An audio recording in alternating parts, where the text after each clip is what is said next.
বার্তা এক নজর। ঝাড়খণ্ডে এশিয়ান গেমসে জোড়া সোনাজয়ী ত্রিবেণী স্নেহা হালদার। 2025 সালে এপ্রিল মাসের গত 18 তারিখ থেকে 20 তারিখ 3 দিন ব্যাপী ঝাড়খণ্ডে গিরিডিতে টাউন হলে প্রথম এশিয়ান গেমসে ক্যারাটে চ্যাম্পিয়নশিপ অনুষ্ঠিত হয়। সেখানে বিভিন্ন কান্ট্রির ছেলেমেয়েরা অংশগ্রহণ করে পুরুষ ও মহিলা বিভাগে। বিভিন্ন ইভেন্টে এই ক্যারাটে প্রতিযোগিতা অনুষ্ঠিত হয়, যেমন নেপাল, ভুটান, মালয়েশিয়া, আফগানিস্তান সহ বিভিন্ন জায়গায় প্রতিযোগীরা অংশ নেন।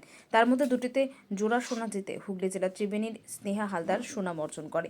স্নেহা ত্রিবেণীর মানসাতলা প্রাইমারি স্কুলে তার পড়াশোনা শুরু হয়। পরে সে বাঘাটি স্কুলে পড়াশোনা শেষ করে বর্তমানে কল্যাণীর মহাবিদ্যালয় কলেজে পড়াশোনা করছে। এর আগেও জেলা ও রাজ্য স্তরে একাধিকবার সে প্রথম, দ্বিতীয়, তৃতীয় স্থান অধিকার করেছে। 2019 সালে ত্রিবেণী চ্যাম্পিয়নশিপে এই রাজ্য স্তরে তৃতীয় হয়ে ব্রোঞ্জ পায়। 2021 সালে খামারগাছিতে রাজ্য স্তরে দুটো ইভেন্ট তৃতীয় হয়ে ব্রোঞ্জ পায়।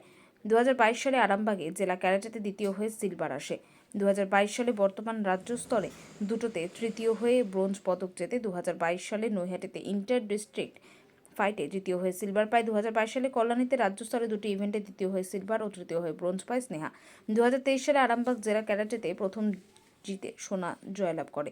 2025 সালে লিলুয়াতে খেলো ইন্ডিয়ান খেলোতে প্রথম সোনা জয়লাভ করে। এছাড়াও জেলা ও রাজ্য স্তরে একাধিক পুরস্কার আসে। ঝাড়খণ্ডের সাউথ এশিয়ান গেমসে কাতার ও কুমিতে দুটি ইভেন্টে সোনা জয়লাভ করে। বিগত প্রায় 12 বছর ধরে স্নেহা এই ক্যারাটে শিখছে। পড়াশোনা ও খেলাধুলার পাশাপাশি অঙ্কন ও নাচ, মেহেন্দি পড়াতে ভালোবাসে সে। বাবা মা থেকে পরিবারের সকলে তার বাবা সামান্য প্রাইভেট সিকিউরিটি গার্ডে কর্মরত।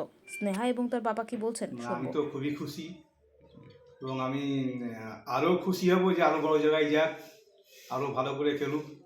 আমি সবসময় এটাই চাইব। এখন অবধি যেখানে পৌঁছেছি আমি খুব খুশি।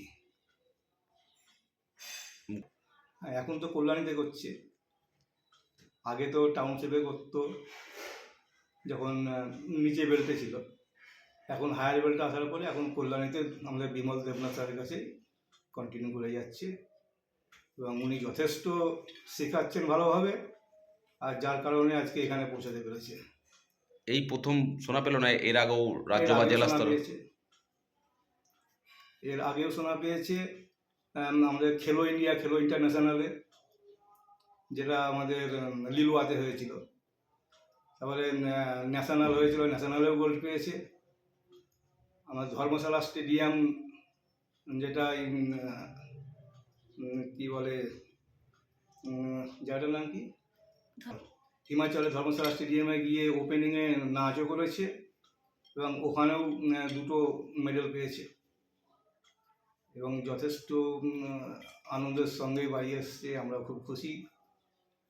আর ওকে এখন মোটামুটি ইন্ডিয়ার প্রায় বেশিরভাগ জায়গা থেকে ওকে এখন ভালো করে চেনে এবং আমি চাইবো যেন ইন্ডিয়াতে সবাই চিনতে পারে, সেরকম একটা জায়গাতে পৌঁছাক। কি নাম আপনার? Vivekananda Haldar, ex serviceman. এত বড় সাফল্য, তারপরে কেমন লাগছে? খুবই ভালো লাগছে প্রথম হয়ে।